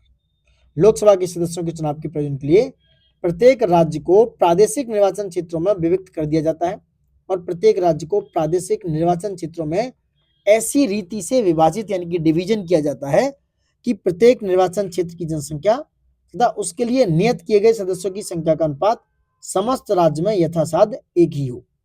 और प्रत्येक राज्य के लिए लोकसभा के स्थानों की संख्या का बंटवारा ऐसी रीति से किया जाएगा जो कि स्थानों की संख्या से राज्य की जनसंख्या का अनुपात समस्त राज्यों के लिए यथासाध्य एक ही हो। वहीं आर्टिकल 81(2)(a) व बी या का खा इस प्रकार संविधान लोकसभा के निर्वाचन में प्रतिनिधित्व की एक रूपता यूनिफॉर्मिटी जनसंख्या के आधार पर दो प्रकार से स्थापित करने का उपबंध करता है। पहला विभाजन जो विभिन्न राज्यों में और दूसरा एक राज्य के विभिन्न निर्वाचन क्षेत्रों में। Got it? क्वेश्चन नंबर 7 पाएंगे। भारत के संविधान के अनुच्छेद 82 जो बात करता है डीलिमिटेशन कमीशन की, जिसको राष्ट्रपति अपॉइंट करते हैं, याद रखना। अनुच्छेद 82 के अनुसार लोकसभा की सीटों को राज्य के मध्य आवंटन 1971 की जनगणना के आधार पर किया गया। आर्टिकल 81 जो है आर्टिकल 82 इसके अनुसार लोकसभा की सीटों का राज्यों के मध्य आवंटन दोस्तों 1971 लोकसभा की सीट की बात हो रही है, लोकसभा आधार पर यह व्यवस्था पहले वर्ष 2000 तक लिए गई थी, परंतु 84वां संविधान संशोधन अधिनियम आया 2001 में, उसने इसे 2026 तक, याद रखना यह व्यवस्था अब 2026 तक जो चल रहा है तब तक होगी। वर्तमान लोकसभा में प्रत्येक राज्य के लिए स्थानों का आवंटन आधारित है 1971 की जनगणना पर। लोकसभा में राज्यवार सीटों का आवंटन 1971 की जनगणना पर आधारित है। यह निर्धारण किस वर्ष तक यथावत रहेगा? 2026। अब देखिए 2026 आ चुका है, उसमें क्या होता है ये मैंने ऊपर एक्सप्लेन किया, आप देख सकते हैं। और 2031 में 17वीं जनगणना होगी, ये बात देखना, उसके बाद कुछ आंकड़े प्रकाशित होने। अब बात करेंगे 84वां संशोधन अधिनियम, जिसके द्वारा लोकसभा की कुल सदस्य सीटों की संख्या का निर्धारण 1971 की जनगणना के आधार पर कर दिया गया। ये तब तक बदली नहीं जाएगी जब तक एक वर्ष विशेष के बाद पहली जनगणना नहीं होगी। यह वर्ष विशेष है दोस्तों 2026 की बात हो रही है। Answer is D. Government. Question number 11 पर चर्चा करेंगे। देखो सेशन बहुत प्यारा है, अगर अच्छा लग रहा है तो प्लीज लाइक शेयर सब्सक्राइब जरूर कर लें दोस्तों। Got my point? चलो, भारत के संविधान में निर्धारित की गई लोकसभा में सदस्यों की अधिकतम संख्या हो सकती है, मैंने अभी बताया था अधिकतम संख्या हो सकती है 550। कितनी हो सकती है? 550 दोस्तों, 550 याद रखना, 550। लोकसभा में सदस्य संख्या हो सकती है प्रत्यक्ष निर्वाचन से चुने जाने वाले लोगों की 552, ठीक है। और 530 जो राज्य हैं 530 राज्यों से, स्टेट से, जिसमें से 20 होगी किससे? यूनियन टेरिटरी से, यूनियन टेरिटरी। और जो 2 है एंग्लो इंडियन समुदाय से चुने जाएंगे, बट इनको हटा दिया गया है। यह आर्टिकल 81 और 331 का मामला है, आर्टिकल 81 और 331। लेकिन 331 अभी यहां से हटा दिया गया है क्योंकि 104वां संविधान संशोधन लेके आए 2019 में, जिसमें लोकसभा व राज्य विधानसभाओं में आंग्ल भारतीय समुदाय के प्रतिनिधित्व के लिए सदस्यों को नामित करने की व्यवस्था, जो नॉमिनेट करने की व्यवस्था थी, उसे आगे के लिए निष्प्रभावी कर दिया। अब लोकसभा के सदस्यों की अधिकतम संख्या 550 ही हो सकती है, तो मैंने यहां भी बताया 550। जब 2 थे तब 552 थी। निम्नलिखित संवैधानिक संशोधन में कौन सा राज्यों से निर्वाचित होने वाले लोकसभा के सदस्यों की संख्या में वृद्धि करने से संबंधित है? जो लोकसभा के सदस्यों की संख्या से जिसमें वृद्धि की है वह 7वां और 31वां संशोधन दोस्तों, समझो यहाँ। 7वां संविधान संशोधन अधिनियम 1956 में आया उसने राज्यों को पुनर्गठन किया दोस्तों, रीऑर्गेनाइजेशन किया स्टेट का। और अनुच्छेद 81 के तहत राज्यों से निर्वाचित होने वाले लोकसभा की सदस्य संख्या अधिकतम जो है, राज्यों से बता रहा हूं मैं, वो 500 और यूनियन टेरिटरी से 20। ठीक है, वो चुने जाने वाले लोकसभा सदस्यों की संख्या होगी 550 टोटल। और 31वां संविधान संशोधन आया 1973 में, 1973। उसके द्वारा राज्यों और संघ राज्य क्षेत्रों से चुने जाने वाले लोकसभा सदस्यों की अधिकतम संख्या कम से 525 और 20 मिलाकर 545 निर्धारित की गई। लेकिन 14वां संविधान संशोधन अधिनियम 1962 द्वारा संघ राज्य क्षेत्र से चुने जाने वाले लोकसभा सदस्यों की अधिकतम संख्या बढ़ाकर 25 किया गया, जिसमें 31वें संविधान संशोधन ने पुनः 20 कर दिया गया। उसके बाद गोवा, दमन दीव, इनका पुनर्गठन अधिनियम 1987 आया। उसके द्वारा निर्वाचित लोकसभा सदस्यों की कुल अधिकतम संख्या बढ़ाकर 550 की गई। ठीक है, 530 कहां से? राज्यों से, स्टेट से, और 20 यूनियन टेरिटरी से। संविधान के किस संशोधन ने लोकसभा के सदस्यों की संख्या 525 से बढ़ाकर 545 कर दी? तो ये था 31वां संविधान संशोधन ने कब आया? 1976 में दोस्तों, सॉरी 1973 में, ये डेट याद रखना, 1973 में आया 31वां संविधान संशोधन। ठीक है, ये पढ़ लेना, मैंने ऊपर भी बता दिया, 1973 में आया। ठीक है, 14 पे आएंगे। लोकसभा में सदस्यों की मेंबर जो है उनकी अधिकतम संख्या निर्धारित की गई है, वह है 550। लोकसभा में वर्तमान सदस्य संख्या कितनी है? 543। याद रखना ये आंकड़े, भूलना मत, 543 है दोस्तों। लोकसभा में यूनियन टेरिटरी यानी केंद्र शासित क्षेत्रों का सर्वाधिक प्रतिनिधित्व कितना हो सकता है? अभी बात हुई थी, 20 हो सकता है। आम चुनाव हुए 2009 में, जिसमें 543 लोकसभा निर्वाचित जो क्षेत्र है उनके लिए चुनाव हुआ। इनमें से कितने लोकसभा निर्वाचित क्षेत्र राज्यों के थे दोस्तों? करीब 530। 530 राज्यों के थे और बाकी के बचे 13 यूनियन टेरिटरी से थे। बट 20 जो है यूनियन टेरिटरी के पास कितना है? 20 का राइट से, क्योंकि 20 मेंबर ऑफ पार्लियामेंट चुन सकते हैं। Got it? ये समझ लेना है पूरी बात।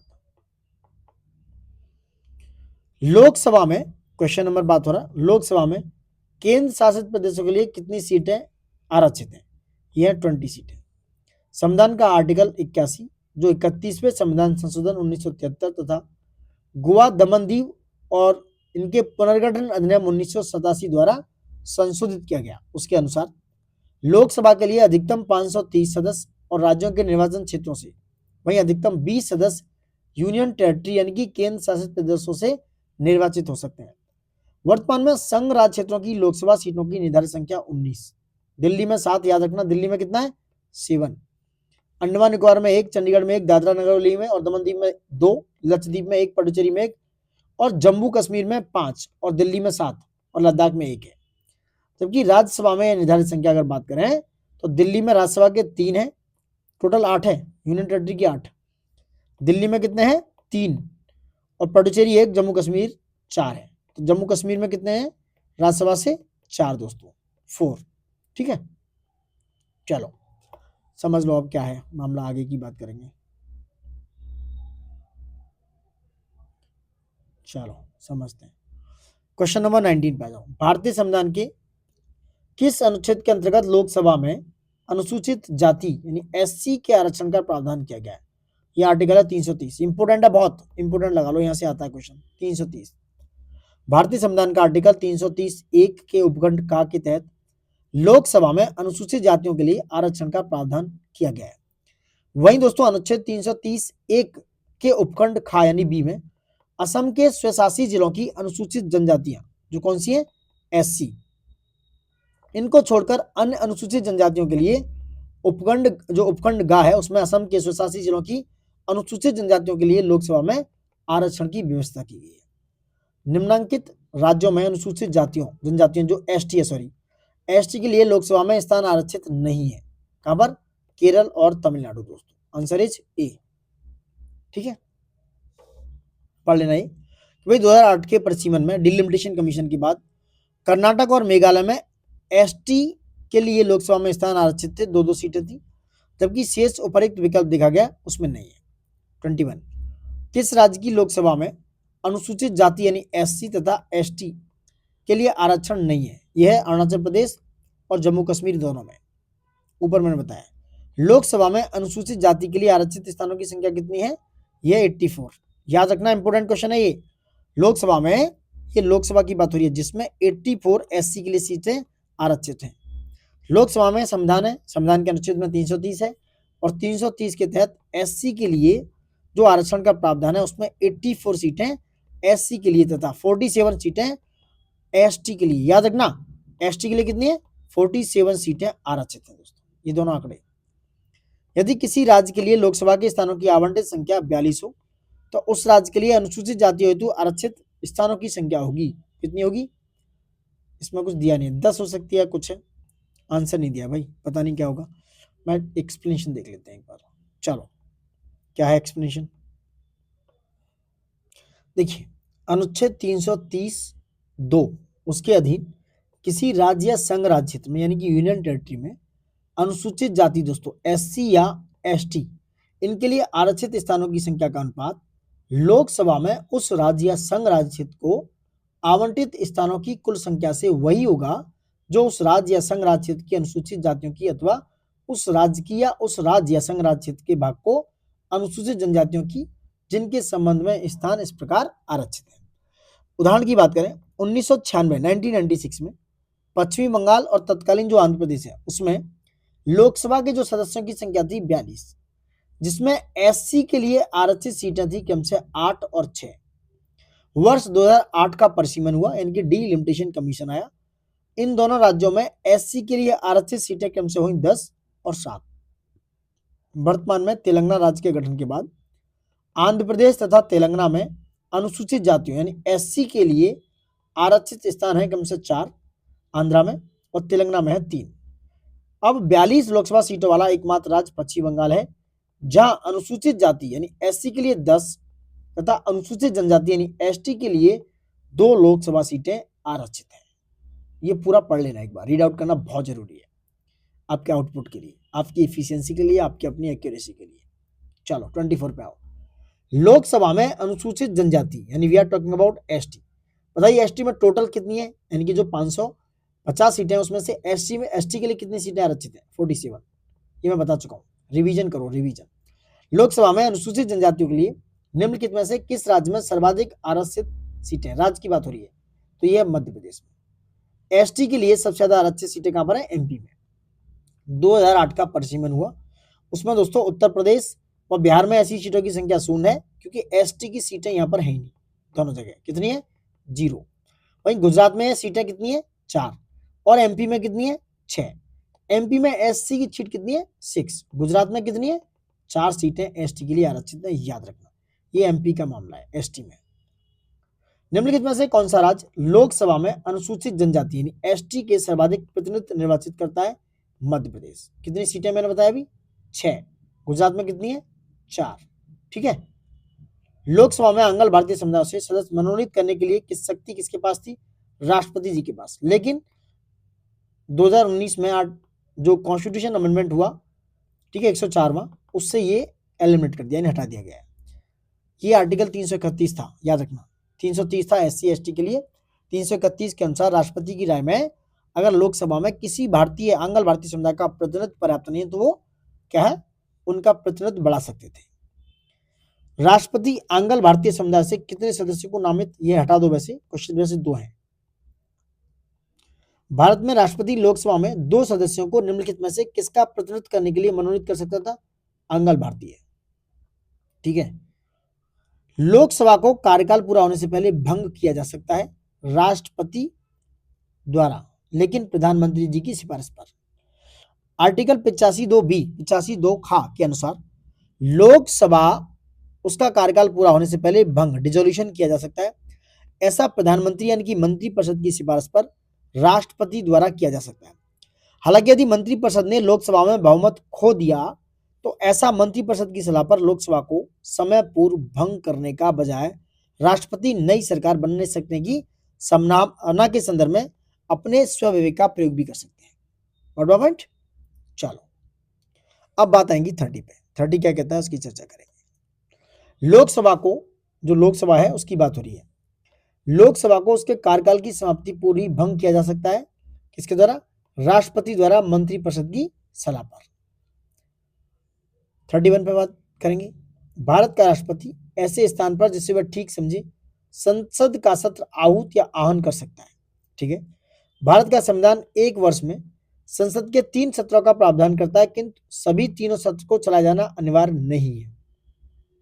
तीसरा, एक वर्ष में दिनों की कोई न्यूनतम संख्या निर्धारित नहीं है जब संसद का चलना आवश्यक हो। कौन सी कथन सही है? तीसरा सही है, पहला सही है, दूसरा गलत है। सही पूछा तो आंसर इज सी। अभी आईएएस का क्वेश्चन है 20 में हुआ, पढ़ो। भारतीय संविधान के अनुच्छेद 85(1) में वर्णित है कि राष्ट्रपति समय समय पर पार्लियामेंट के प्रत्येक सदन को ऐसे समय और स्थान पर जो वह ठीक समझे अधिवेशन के लिए आहूत करेंगे, किंतु उसके एक सत्र की अंतिम बैठक और आगामी सत्र की प्रथम बैठक के लिए नियत तारीख के बीच 6 मास का अंतर नहीं होगा, यानी वो 6 मंथ से ज्यादा नहीं हो सकती। अतः इससे स्पष्ट है कि भारत का राष्ट्रपति ऐसे स्थान पर जिसे वह ठीक समझे संसद का सत्र आहूत या आहन कर सकता है। वहीं अनुच्छेद 85(1) से यह अर्थ भी लगाया जा सकता है कि 2 अधिवेशन बैठकों के मध्य 6 मास का 6 मंथ से अधिक का अंतर नहीं होगा। अतः संविधान एक वर्ष में संसद के न्यूनतम 2 सत्रों का प्रावधान करता है, परंतु एक वर्ष में दिनों की कोई न्यूनतम संख्या निर्धारित नहीं है जब संसद का चलना आवश्यक हो। दोस्तों, लोकसभा की बैठक समाप्त की जा सकती है उपरोक्त सभी के द्वारा, स्थगन के द्वारा, विघटन के द्वारा और सत्रावसान के द्वारा, तीनों ही के द्वारा समाप्त की जा सकती है। लोकसभा की बैठक दोस्तों स्थगन, सत्रावसान, विघटन द्वारा समाप्त की जा सकती है। स्थगन जो है लोकसभा के अध्यक्ष करते हैं दोस्तों। स्थगन का मतलब है एडजर्नमेंट। एडजर्नमेंट कौन करता है? लोकसभा के स्पीकर करते हैं। ठीक है, कौन करते हैं? लोकसभा स्पीकर। जबकि सत्र का अवसान आर्टिकल 85(2)(1) के अनुसार और विघटन रिजोल्यूशन ये आर्टिकल 85(2)(b) के अनुसार राष्ट्रपति जी करेंगे। कौन करेंगे? राष्ट्रपति साहब। Got my point? चलो 33 पे आएंगे। कौन लोकसभा के सत्र का अवसान करने के लिए प्राधिकृत है? राष्ट्रपति। लेकिन मैंने भी बात की थी यहाँ पर कि भाई स्थगन कौन करेगा? स्थगन करने का काम किसके पास है? ये काम करेंगे स्पीकर साहब। ठीक है, लोकसभा का कार्यकाल आपातकाल की घोषणा के दौरान एक बार में 1 वर्ष तक के लिए बढ़ाया जा सकता है। सी आंसर है। आर्टिकल 83(2) के अनुसार लोकसभा का कार्यकाल आपातकाल की घोषणा के प्रवर्तन में रहने के दौरान संसदीय विधि द्वारा एक बार में 1 वर्ष तक के लिए बढ़ाया जा सकता है। तथापि आपात उद्घोषणा के प्रवर्तन में न रह जाने की स्थिति में उसका विस्तार किसी भी दिशा में 6 माह की अवधि से अधिक नहीं होगा। लोकसभा के कम से कम कितने सत्र बुलाए जा सकते हैं? वर्ष में 2 बार।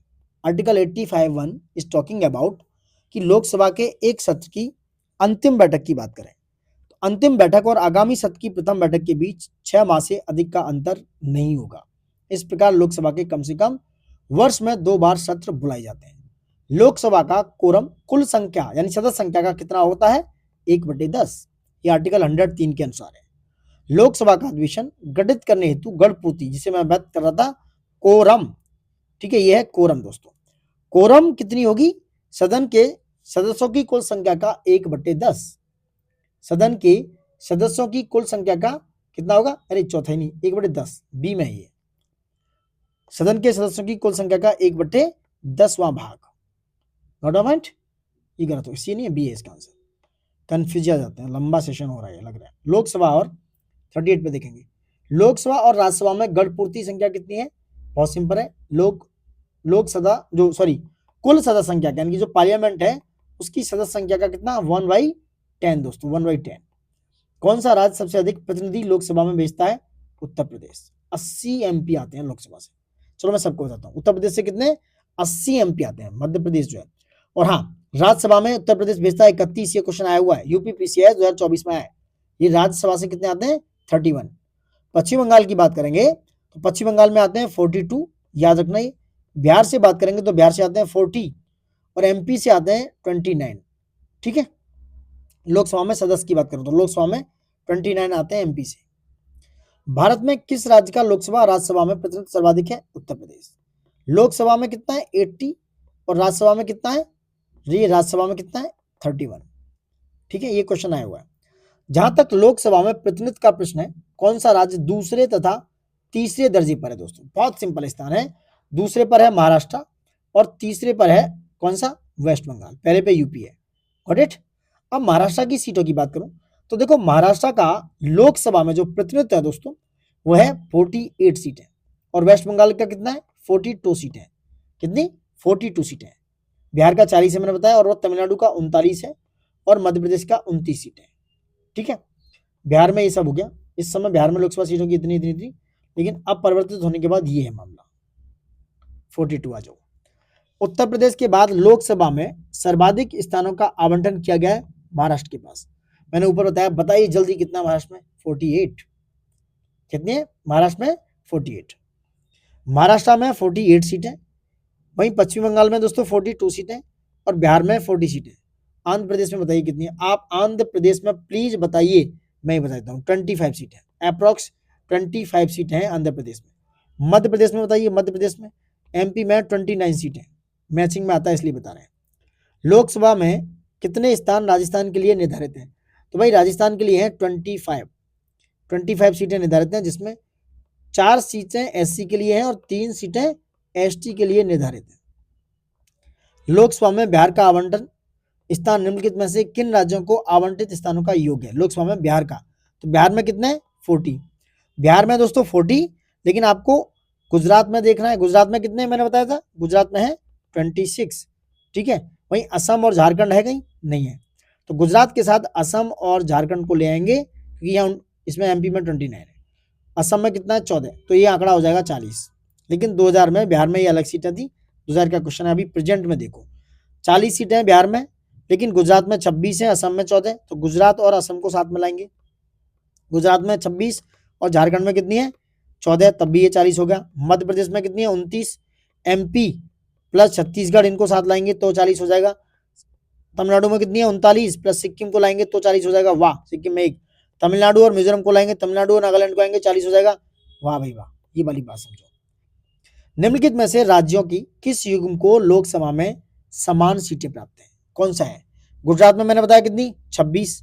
राजस्थान में कितनी है? 25। असम में कितनी है? 14। असम में 14 होगी, ठीक है, कोई भी नहीं है।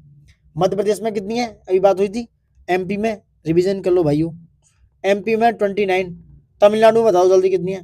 तमिलनाडु में मैंने बताया था अभी 39। आंध्र प्रदेश में कितनी है? आंध्र प्रदेश में बताया था पश्चिम बंगाल में 42। अब यहाँ समझ लो। पंजाब में है दोस्तों 13, मैं यहाँ मिस किया था, मुझे नहीं पता था। पंजाब में ये थी 13, मुझे पता ही नहीं था।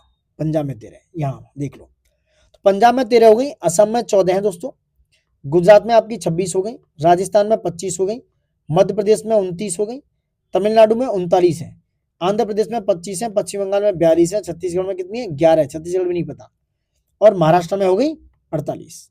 ठीक है, मैथ कर लेना। वही कौन सा युग्म सही नहीं है? अच्छा ये सोचो, असम और झारखंड में 14 है, अरुणाचल, गोवा, मणिपुर, मेघालय और त्रिपुरा, यहाँ सभी में 2 किस किस में? अरुणाचल में है, गोवा मणिपुर इसमें, और मिजोरम, नागालैंड, सिक्किम, मिजोरम, नागालैंड और सिक्किम में कितनी है? 1। कौन सा युग्म सही सुमेलित नहीं है? आंध्रा में 42 बिल्कुल नहीं है, असम में 13, पंजाब में 13, असम में 14, पश्चिम बंगाल में 42 और आंध्र प्रदेश में 25 है। ठीक है, दोनों गलत है इसमें। लोकसभा में राज्यों के प्रतिनिधित्व को सुमेलित करना, देखो मल्टीपल टाइम रिवीजन होता है तो भूलने की गुंजाइश नहीं है। अगर आप ये इस बार पढ़ लिया आपने, फिर आपने अगर रिवीजन नहीं किया तो भूल जाओगे, 100% भूल जाओगे। इसको 2 से 3 बार रिवीजन करना, तब जाके आपको याद रहेगा। चलो मैच करते हैं। आंध्र प्रदेश में दोस्तों मैं लिख देता हूँ यहाँ 25, तो ये हो गया सी, ये वाला। तमिलनाडु में 39, महाराष्ट्र में 48 सेकेंड हाईएस्ट, छत्तीसगढ़ में 11 और पश्चिम बंगाल में 42। जौन सा मैच कर रहा हूँ मिला लेना, तो आपका डी मैच कर रहा है 3, 4, 1, 5, 2। निम्नलिखित राज्यों या संघ शासित क्षेत्रों में समूह में से किसकी लोकसभा में केवल 1 सीट है? ऊपर आया था क्वेश्चन। अरुणाचल प्रदेश हो गया, सिक्किम, लक्षद्वीप नहीं, इसमें 2 हैं, चंडीगढ़, सिक्किम और मिजोरम, इसमें क्या है? 1 सीट है। ठीक है, वहीं ये जो त्रिपुरा है, गोवा है, मेघालय, मणिपुर, दादरा नगर हवेली, दमन दीव, अरुणाचल, इसमें 2-2 सीटें हैं। चंडीगढ़, सिक्किम, मिजोरम, नागालैंड, पुडुचेरी में क्या है? 1 सीट है। निम्नलिखित में से किस राज्य से लोकसभा के 2 सदस्य निर्वाचित किए जाते हैं? त्रिपुरा से दोस्तों। कहाँ है त्रिपुरा? ये है त्रिपुरा, जहां पर 2-2 सीट है। ठीक है, मिजोरम, सिक्किम और नागालैंड, मिजोरम, एमएनसी, ये कहाँ है? 1 सीट है। निम्नलिखित में से कौन सा एक लोकसभा का सर्वाधिक बड़ा क्षेत्रफल के अनुसार निर्वाचन क्षेत्र है? That is Ladakh. क्षेत्रफल के हिसाब से 5 बड़े लोकसभा निर्वाचित क्षेत्र हैं। Number 1 Ladakh, number 2 Barmer, number 3 Kutch, number 4 Arunachal पूर्व और नंबर 5 अरुणाचल पश्चिम। क्षेत्रफल की दृष्टि से सबसे छोटा लोकसभा निर्वाचन क्षेत्र है चांदनी चौक, कुल 10.59 वर्ग किलोमीटर, सबसे छोटा है Chandni Chowk. D limitation article 82 के हिसाब से होता है। के बाद यूपी में निर्वाचकों की संख्या के अनुसार सबसे बड़ा लोकसभा संसदीय क्षेत्र है उत्तर प्रदेश में। कितनी सीटें बताइए यूपी में? तो यूपी में जो सीटें हैं वो है 80 एमपी की और राज्यसभा की 31। 2008 में परिसीमन लागू हुआ, उसके वर्तमान में 2019 की लोकसभा के आंकड़े के हिसाब से निर्वाचकों की संख्या के अनुसार सबसे बड़ा लोकसभा संसदीय क्षेत्र गाजियाबाद। कितना था? 27,28,978। तो नंबर 1 पे गाजियाबाद, नंबर 2 गौतम बुद्ध नगर और नंबर 3 पर था उन्नाव, याद रखना। वर्तमान में लोकसभा के निर्वाचन क्षेत्र के लिए चुनाव में यानी कि जो इलेक्शन का एक्सपेंडिचर होता है, जो खर्चा है, उसकी अधिकतम सीमा कितनी रखी गई है? 95 लाख रुपीज, जो अभी 2022 के हिसाब से है। लेकिन कुछ जगह 75 लाख भी है, कुछ स्टेट्स और यूनियन टेरिटरी में। ठीक है, और विधानसभा में 40 लाख पूछा जाता है, याद रखना। विधानसभा में 40 लाख रुपए है, जबकि कुछ स्टेट और यूनियन टेरिटरी में ये 28 लाख है। लेकिन भाई मैं सही बताऊं ना, यहाँ करोड़ में रुपए खर्च किए जाते हैं। बीजेपी का आपको देखोगे तो करीब 6,000 करोड़ के आसपास अप्रोक्सीमेटली उन्होंने एडवर्टीजमेंट पे खत्म किया है। समझ रहे हैं? ये तो कहना है इलेक्शन कमीशन ऑफ इंडिया का कोई भी काम अच्छे से नहीं हो रहा है। लोकसभा चुनाव के मामले में सामान्य वर्ग के उम्मीदवारों तथा अनुसूचित जाति या अनुसूचित जनजाति के उम्मीदवारों द्वारा जमा की जाने वाली जमानत राशि क्रमशः कितनी है? अभी चेंज हो गया है। लोकसभा में दोस्तों मैं बताऊं, सामान्य वर्ग के लिए 25,000 इस समय। देखो यहाँ देखो, ये 25,000। अनुसूचित जाति या जनजाति के लिए 12,500। विधानसभा चुनाव में सामान्य वर्ग के लिए 10,000 और अनुसूचित जनजाति वर्ग के लिए दोनों के लिए 5,000। ठीक है, ये जमानत राशि है। और ये जमानत राशि किसमें आती है? लोकसभा प्रतिनिधि या लोक प्रतिनिधित्व अधिनियम 1951, जो आरपीए एक्ट है 1951, 1951 का। 54 पे आ जाओ। लोकसभा चुनाव का कोई प्रत्याशी अपनी जमानत खो देता है यदि उसे प्राप्त ना हो सके तो। कोई भी नहीं उपयुक्त में से।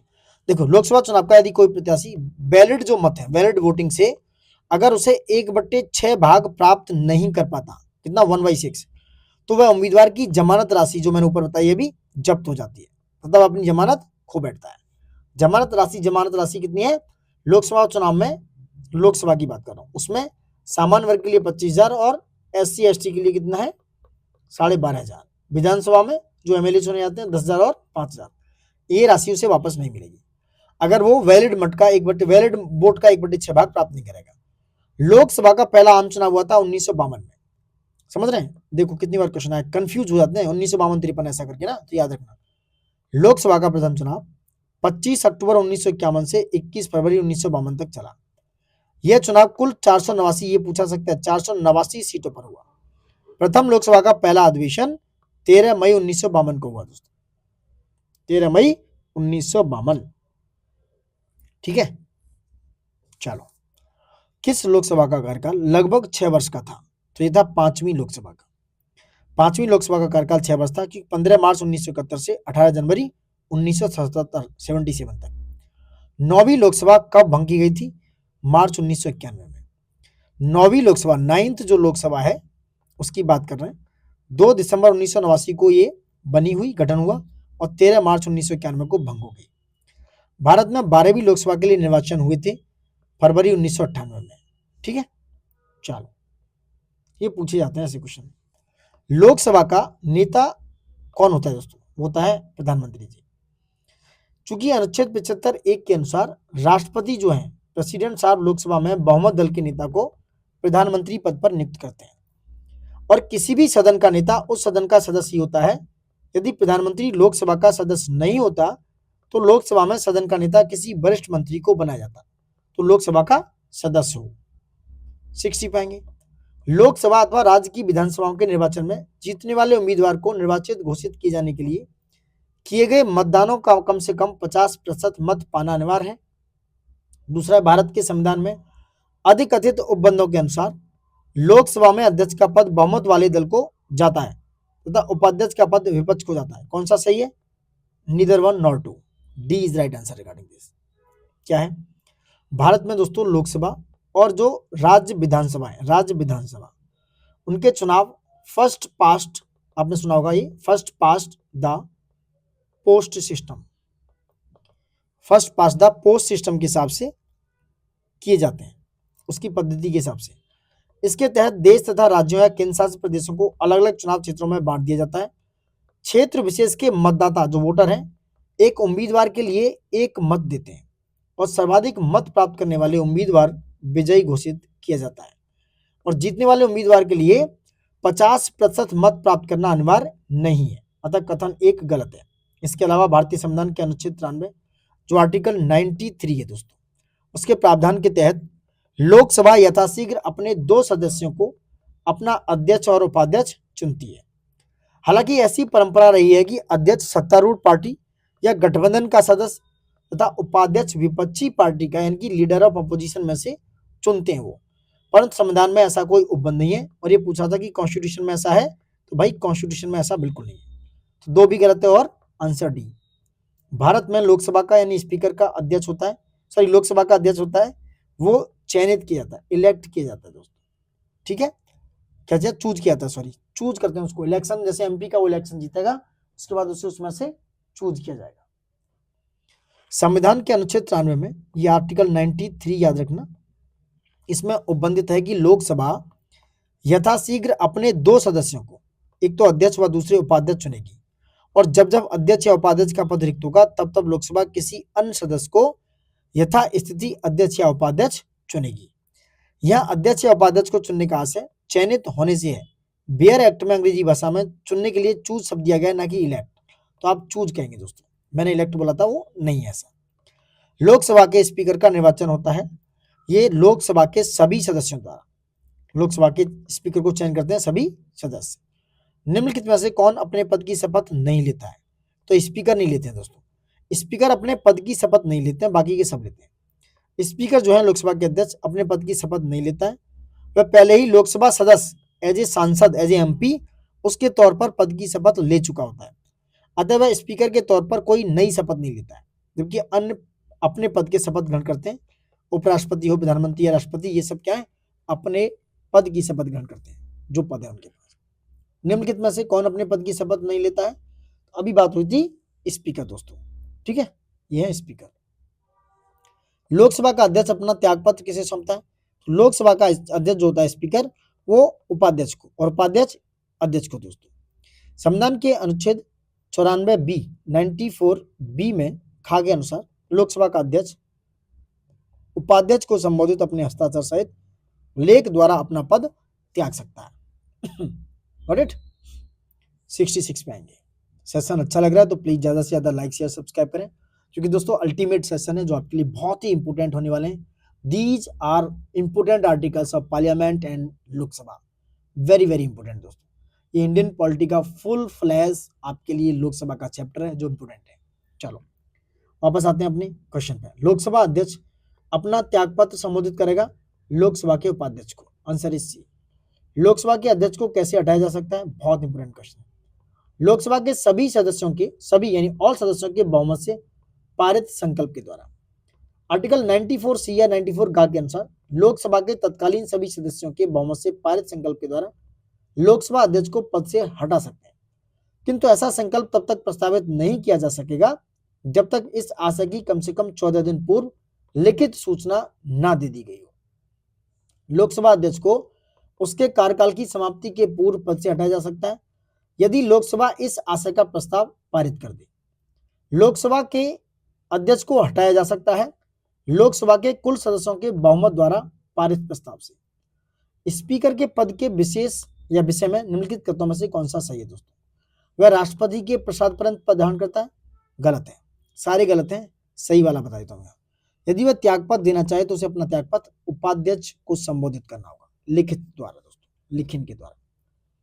लोकसभा अध्यक्ष को लोकसभा के सदस्यों द्वारा अपने बीच से ही किसी सदस्य में से चुना जाता है, साथ ही लोकसभा के सदस्य ही प्रस्ताव पारित करके उसे पद से हटा सकते हैं। आर्टिकल 19 जो 4 है, अनुच्छेद 94B के तहत जब वह त्यागपत्र देता है तो अपने त्यागपत्र को लोकसभा के उपाध्यक्ष को संबोधित करता है। साथ ही अनुच्छेद 94 के द्वितीय परंतक के अनुसार जब कभी लोकसभा का विघटन किया जाता है तो ब्रिटेन के पश्चात होने वाली लोकसभा के प्रथम अधिवेशन के ठीक पहले तक अध्यक्ष अपने पद को रिक्त नहीं करेगा। ये बात याद रखना, चाहे वो लोकसभा का ब्रिटेन हो जाए तब भी।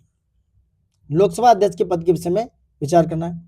वह राष्ट्रपति के प्रसाद पर्यंत धारण करता है पद? नहीं। यह आवश्यक नहीं है कि वह अपने निर्वाचन के समय वह सदन का सदस्य हो, परंतु उसे अपने निर्वाचन के बाद 6 माह के भीतर सदन का सदस्य हो जाना चाहिए। यह भी गलत है। तीसरे की बात करेंगे, यदि वह त्यागपत्र देना चाहे तो उसे अपना त्यागपत्र उपाध्यक्ष को संबोधित करना होगा। कौन सा कथन सही है? केवल 3। ये गलत है दोस्तों, पहला और दूसरा दोनों गलत है। ठीक है। प्रोटेम स्पीकर का कर्तव्य क्या है? सदस्यों को शपथ दिलाना, खाली याद रखना। नवनिर्वाचित यानी न्यू इलेक्टेड सदन में लोकसभा जो अध्यक्ष है, स्पीकर के चुनाव से पूर्व सदन के सामान्यतः वरिष्ठतम यानी कि सीनियर सदस्य को प्रोटेम स्पीकर चुना जाता है, जो कि नवनिर्वाचित यानी कि न्यूली इलेक्टेड सदस्यों को शपथ दिलाते हैं। क्या है? ओथ दिलाते हैं दोस्तों। अब आते हैं 73 पे। What is 73? प्रोटेम स्पीकर सामान्यतः किसे नियुक्त किया जाता है? प्रोटेम स्पीकर सामान्यतः आप देखेंगे तो आप देखेंगे नवनिर्वाचित लोकसभा के वरिष्ठतम सदस्यों में से एक को। स्पीकर अपना कास्टिंग वोट का प्रयोग केवल करते हैं वो जब वोट बराबर होने के हो या उसके नाते इसे बोलते हैं टाई होने को। आर्टिकल 101 के तहत, आर्टिकल 101 के तहत लोकसभा के अध्यक्ष स्पीकर अपने कास्टिंग वोट निर्णायक मत का प्रयोग केवल तब करते हैं जब किसी विषय के संदर्भ में हुए मतदान में सत्ता पक्ष एवं विपक्ष दोनों के वोट बराबर होने के कारण टाई की स्थिति हो गई। परंतु अनुच्छेद 96(2) 96(2) भी देख लेना, इसके तहत वह उसे पद से हटाने के प्रस्ताव पर अगर उनको हटाने का प्रस्ताव रेजोल्यूशन लाया गया है तो वो प्रथमतः मत देने के हकदार होंगे, तो वो फर्स्ट इंस्टांस में ही वोट दे देंगे। ठीक है। किंतु उस समय जब उन्हें रेजोल्यूशन हटाने का आया है तो मत अगर टाई हो जाए यानी कि बराबर हो जाए तो उस दिशा में मत देने का हकदार नहीं होगा वो। आएंगे 75। संविधान का निम्नलिखित अनुच्छेदों में से कौन एक उपबंधित करता है कि मत बराबर होने की दिशा में लोकसभा के अध्यक्ष का मत निर्णायक होगा और वह उसका प्रयोग करेगा? आर्टिकल 100 इंपोर्टेंट आर्टिकल है, याद रखना दोस्तों। लोकसभा के प्रथम अध्यक्ष कौन थे? जीवी मावलंकर। बहुत इंपोर्टेंट है, जीवी मावलंकर जी। पहली लोकसभा के गठन के पश्चात एक एक क्वेश्चन ना दोस्तों पिरोया गया है दोस्तों। मैं दावा कर रहा हूं इन क्वेश्चंस को अगर इनकी बारीकियों के साथ समझ लोगे ना, अंडरस्टैंडिंग डेवलप कर लोगे और इन क्वेश्चंस की डेट्स और डेटा और फैक्ट्स को अच्छे से एनालिसिस कर लोगे तो एग्जाम्स में क्वेश्चन भाई छूटने का चांस ही नहीं होगा। एक भी एग्जाम उठा लो जो इन प्रीवियस ईयर क्वेश्चंस जो घटना चक्र है या कहीं भी है इनके पीवाईक्यूज में से मोस्ट ऑफ दैट क्वेश्चन नहीं आए हो, ये मेरा वादा है। लेकिन ऐसा है, करते नहीं है, हम पढ़ते नहीं है, उस सिस्टम में आते नहीं है, उस पाइपलाइन में आते ही नहीं है। प्रॉब्लम यहाँ पर है। चलिए अब प्रॉब्लम से बाहर आते हैं। पहली लोकसभा के गठन के पश्चात इसकी प्रथम बैठक जो है 13 मई 1952, याद रखना, पूछ सकते हैं। तो पहली बैठक हुई 13 मई 1952 में। 15 मई 1952 को 2 दिन बाद जीवी मावलंकर यानी गणेश वासुदेव मावलंकर को लोकसभा के प्रथम अध्यक्ष बना दिया गया और उनकी मृत्यु यानी कि 27 फरवरी 1956 तक वो इस पद पर आसीन रहे। पहली लोकसभा के शेष कार्यकाल के लिए जो बचा था 3 साल 2 साल जो भी, उसके लिए जो उपाध्यक्ष थे उस समय एम अनंत साइनम आयंकर, ठीक है, इन्हें लोकसभा का अध्यक्ष 8 मार्च 1956 को बनाया गया। तो भारत के प्रथम लोकसभा के अध्यक्ष जीवी मावलंकर। प्रथम स्पीकर जिनके विरुद्ध लोकसभा में अविश्वास का प्रस्ताव लाया गया, जीवी मावलंकर। ठीक है। 15 दिसंबर 1954 को आचार्य जेबी कृपलानी सहित, ठीक है, विपक्ष के करीब 21 सांसद जो एमपी थे उनके द्वारा लोकसभा के प्रथम अध्यक्ष गणेश वासुदेव मावलंकर के विरुद्ध अविश्वास प्रस्ताव लाया गया और इनके विरुद्ध यह प्रस्ताव 18 दिसंबर 1954 को लोकसभा के द्वारा अस्वीकृत यानी अनएक्सेप्टेड कर दिया गया था। लोकसभा की प्रथम महिला अध्यक्ष कौन है? यह मीरा कुमार। कौन? मीरा कुमारी जी। 15वीं लोकसभा, इंपोर्टेंट है ये, 15वीं, कौन सी? 15वीं लोकसभा थी जब मीरा कुमारी जी को लोकसभा की प्रथम महिला अध्यक्ष चुना गया। प्रथम महिला अध्यक्ष थी जो जून 2009 में इस पद के लिए चुनी गई थी और वर्तमान में 17वीं या 18वीं लोकसभा के अध्यक्ष कौन है? ओम बिरला जी। 18वीं लोकसभा चल रही है। लोकसभा के वर्तमान उपाध्यक्ष कौन है? तो आप देखेंगे, जबकि उपाध्यक्ष का पद अभी भी रिक्त था लेकिन अभी शायद भर दिया गया है। ठीक है।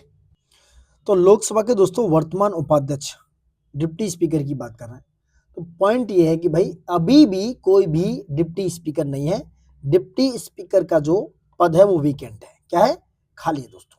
ठीक है। 17वीं लोकसभा में पूरे कार्यकाल के दौरान, जो 17वीं लोकसभा थी, अभी 18वीं लोकसभा चल रही है, याद रखना 18वीं लोकसभा चल रही है, इसमें भी अभी कोई उपाध्यक्ष नहीं है, और 17वीं लोकसभा पूरे कार्यकाल के दौरान कोई भी उपाध्यक्ष नहीं था दोस्तों। Got my point? चलो क्वेश्चन नंबर आते हैं 81 पे, लंबा सेशन है, लाइक शेयर सब्सक्राइब करते रहिए। यदि उपाध्यक्ष लोकसभा की अध्यक्षता कर रहे हो, डिप्टी स्पीकर स्पीकर की जगह अगर काम कर रहे हो, तो उन्हें एक अधिकार प्राप्त है। वो क्या है भाई? मत बराबरी की अवस्था में मतदान कर सकते हैं। ये क्या है कि मत बराबरी है तो क्या है, तो वो मतदान कर सकते हैं, यानी कि टाई की सिचुएशन में डिप्टी स्पीकर के पास एक राइट्स आ जाता है कि वो वोटिंग कर सकता है उस समय। लोकसभा अध्यक्ष का पद रिक्त होने पर सदन की बैठक में अध्यक्ष की अनुपस्थिति में अगर उपाध्यक्ष जी अध्यक्ष की तरह या उनके जगह पर काम कर रहे हैं और संसद के दोनों सदनों की संयुक्त बैठक में अध्यक्ष की अनुपस्थिति है, तो उपाध्यक्ष पीठासीन होंगे। याद रखना, ज्वाइंट सेटिंग की भी बात कर रहा हूं मैं यहाँ पर। अध्यक्ष की तरह उपाध्यक्ष भी जब पीठासीन होता है तो वो प्रथमतः मत नहीं दे सकता, यानी कि फर्स्ट इंस्टांस में वोट नहीं दे सकती। केवल मत बराबर होने की दिशा में वो मत यानी कि वोट दे सकते हैं। इसके अलावा अध्यक्ष के रूप में कार्य करते हुए वह लोकसभा के विचार विमर्श में भाग नहीं ले सकता। जब अध्यक्ष पीठासीन होता है तो उपाध्यक्ष सदन के अन्य सदस्यों की तरह as a MP, as a member of parliament होता है। उस स्थिति में उसे बोलने, कार्रवाई में भाग लेने और किसी प्रश्न पर मत देने का अधिकार होता है। I hope so you got my point. और नेक्स्ट बात करेंगे, कौन प्रथम जनजातीय लोकसभा अध्यक्ष थे? ये थे पीए संगमा। ये लोकसभा जो स्पीकर है, इससे क्वेश्चन आया था यूपीपीसीएस 2025 में भी। पीए संगमा वर्ष 1995 में प्रथम जनजाति यानी कि शेड्यूल्ड ट्राइब्स केंद्रीय मंत्री बने और वर्ष 1996 में वो लोकसभा के पहले जनजातीय अध्यक्ष भी बने थे। लोकसभा का सचिवालय सीधे नियंत्रित होता है लोकसभा के अध्यक्ष के द्वारा दोस्तों, उनके अध्यक्ष के निर्देश और नियंत्रण पर काम करता है। लोकसभा सचिवालय प्रत्यक्ष रूप से किसकी देखरेख में कार्य करता है? लोकसभा अध्यक्ष यानी कि जो स्पीकर ऑफ लोकसभा की देखरेख में दोस्तों। Got my point? 85 पे आएंगे। 15वीं लोकसभा में अभी बात कराएं, अभी 18वीं लोकसभा चल रही है, ये 15वीं का क्वेश्चन है। 15वीं लोकसभा में महिला सदस्यों में से संबंधित निम्नलिखित कथनों पर विचार करना है। ठीक है, तो वे लोकसभा की कुल सदस्यों के 10% से कम है। ठीक है, अभी मैं 18 की बता देता हूँ, यहाँ ये क्वेश्चन बहुत ज्यादा इंपैक्ट नहीं रह गया। 18वीं लोकसभा के बारे में जो जितने भी फैक्ट्स हैं उसकी बात करेंगे दोस्तों। वर्तमान में भी 18वीं है, 17वीं निकल चुकी है कि 17वीं लोकसभा जो है 2019 में चुनी गई थी, अभी 18वीं 2024 में, अभी रिसेंटली चुनाव हुए थे पिछले साल। कुल महिला सदस्यों की भागीदारी लगभग 14% थी। वर्तमान में आप देख सकते हो लोकसभा में कुल 81 महिला सदस्य हैं, कांग्रेस पार्टी से 7 और बीजेपी से इतनी थी। लेकिन अब यहाँ पर बात कर रहे हैं हम 18वीं लोकसभा की। 18वीं लोकसभा में दोस्तों 17वीं लोकसभा में कितनी थी? 81। 18वीं लोकसभा में महिलाओं की संख्या है 74। याद रखना ये संख्या घट चुकी है। क्वेश्चन आ सकता है क्या 18वीं लोकसभा में महिलाओं की संख्या बढ़ गई है? नहीं दोस्तों, कितनी है? 17.4%। और परसेंट के हिसाब से अगर भागीदारी देखेंगे तो ये है 13.6% के आसपास। ये क्वेश्चन फिर से अराइज हो सकता है। I am talking about 18th Lok Sabha. और सबसे युवा जो महिला सांसद हैं वो है प्रिया सरोज, जो एसपी से हैं। प्रिया सरोज हैं, ठीक है, प्रिया सरोज हैं जो 25 साल की हैं, और संभवी चौधरी भी 25 साल के हैं दोस्तों। Got my point? तो 18वीं लोकसभा में 74 महिला हैं, जिसमें से 17वीं में कितनी थी? 81 के आसपास। तुलना में अगर देखा जाए तो कम है। लेकिन नारी शक्ति वंदन अधिनियम जो आया है वो 18वीं लोकसभा के दौरान यह कानून चर्चा में रहा, और इस जो नारी शक्ति वंदन अधिनियम है इसमें दोस्तों ये बात कही गई कि लोकसभा और विधानसभा में महिलाओं के लिए 33% आरक्षण की व्यवस्था कर दी गई है। गवर्नमेंट, ये सारी कहानी थी दोस्तों। चलिए नेक्स्ट बात करेंगे। नेक्स्ट क्या है? Next question 86। पहली लोकसभा में विपक्ष में सबसे बड़ा राजनीतिक दल स्वतंत्र पार्टी थी पहली लोकसभा में। दूसरा, लोकसभा में नेता प्रतिपक्ष यानी कि जो लीडर ऑफ अपोजिशन को सर्वप्रथम 1969 में मान्यता दी गई। लोकसभा में यदि किसी दल के न्यूनतम 75 सदस्य ना हो तो उसके नेता को नेता प्रतिपक्ष के रूप में मान्यता नहीं मिल सकती। कौन सा कथन सही है? तो यहाँ पर केवल दूसरा सही है कि भाई लोकसभा में नेता प्रतिपक्ष को सर्वप्रथम कब? 1969 में मान्यता दी गई थी। बाकी ये दोनों गलत हैं, याद रखना 1 और 3 गलत है। देखिए प्रथम लोकसभा के चुनाव दोस्तों 489 सीटों पर हुए, याद रखना, जिसमें भारतीय राष्ट्रीय कांग्रेस ने अकेले 364 सीटें प्राप्त की और दूसरे स्थान पर 16 सीटें प्राप्त करने वाली थी कम्युनिस्ट पार्टी ऑफ इंडिया, और विपक्ष में सबसे बड़ा राजनीतिक दल ये सीपीआई थी। उसके बाद सर्वप्रथम 1969 में लोकसभा में नेता प्रतिपक्ष को मान्यता प्राप्त हुई। इस रूप में आईएनसीओ जो है उसके राम सुभग सिंह को चुना गया था, और लोकसभा में किसी दल के नेता को नेता प्रतिपक्ष के रूप में मान्यता मिलने के लिए उस दल के लोकसभा में कुल सदस्य संख्या के 10% सांसद होना आवश्यक है।